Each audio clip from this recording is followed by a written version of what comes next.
It was good. So 50 breast, it's one of those races that's kind of weird to train for and even race. I know like in the climate that we're in with swimming, 50s of stroke really hasn't been like something you can rely on being around every season. I was speaking with Matt and I'm trying to figure out like, well, what are the quick times in the States? And it's like, we haven't really swum 50 breasts through Pro Series for 2 years.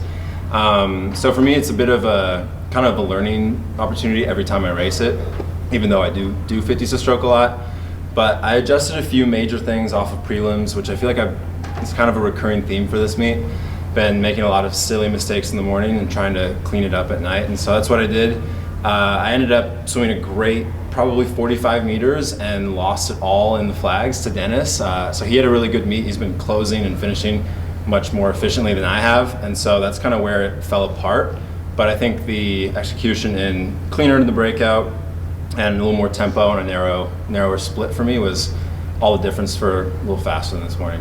But lots of work to do for Fort Lauderdale and then come June 3rd. I think there's been a big learning curve for me in adapting to just the volume, but also just the environment, which has been amazing. Like I love the group of guys that I'm surrounded by and the college team, and so it's a really fun, easygoing place, and I enjoy Scottsdale. It's a great place to be. Always something going on. I have yet to find my hobby outside of it. As you guys know, I'm always busy with something, whether it was surfing or fishing.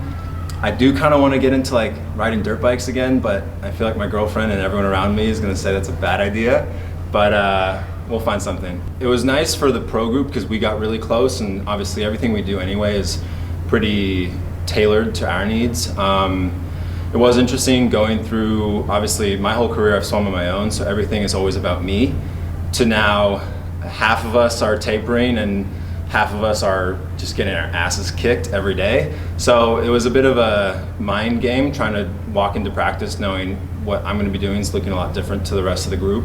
But it was good for us, and I think it's working out. I think it's different. Like I'm not used to racing tired, which is a novel concept for everyone to hear, but I'm excited to see what happens when I do get that rest and some of that top end speed comes back, because that's what naturally that's what I want.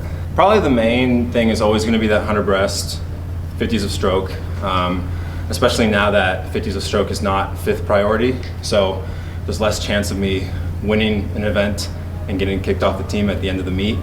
And then I'd say 100 fly is an event that I'd like to swim. 200 IM is always a ballpark race, but I think where we're at now, the season's pretty short and I don't have a lot of time to get that base back, but my speed is always capable. So that's kind of what we're toying around with right now, but 50s of stroke, 100 breast, those are like the penultimate right now. I think for me it's just continue to learn. I think this is a season, at the start of a quad, it's always an interesting one, trying to figure out where we're at and what the next 3 years looks like. But even more so for me with the move to Scottsdale, with the new training group, new training methods, and just kind of adjustment to lifting and whatever it might be. But I think it's just constantly learning and growing and trying not to be too hard on the results, but knowing that at the end of the day, you don't perform, you don't get paid. So swim fast.